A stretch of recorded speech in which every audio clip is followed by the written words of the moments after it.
Hi and welcome. So today I'm going to show you a little tool on how to cope with some emails that you might not want to see when you receive them. So how to manage some of your inbox. I'm going to show you the Snooze tool, and I'm also going to show you how to put things in a to-do list in the tasks. Okay, so let's get straight into it.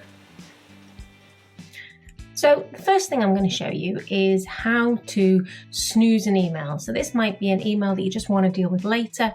You know when you need to see it. Maybe it's an email you need to take a step away from. An email you know if you reply right now, it's going to cause an issue. So go to that email, open that email, and go up to here, and you're looking for the one with the little clock, and you can just press snooze and you can pick when you want to see that email. So that email will disappear from your inbox and it'll come back at a time when you are ready for that email, when you are ready to deal with it, when you are ready in that right frame of mind to reply, maybe. Okay, so if I click tomorrow, off it'll go and I won't see it, and it will come in again in my inbox like a new email when I'm ready to see it. The second thing you can do with an email, so you can maybe put it into your task list. So maybe this is an email that you need to do something with.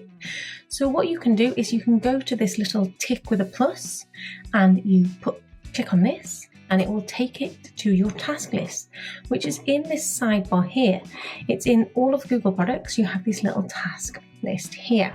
So you press get started, and you'll notice there is my task list linked to my email.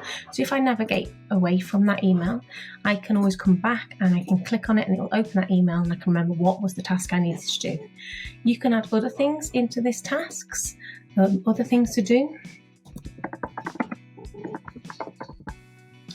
Right in there, ready for you, and when you're done, you just give them a tick and they're completed. So just a little way of managing your inbox and making it work for you. So I hope you found this useful. If you did, give it a like and a subscribe. Let me know if there's any more videos that will help make your life much easier. Thanks.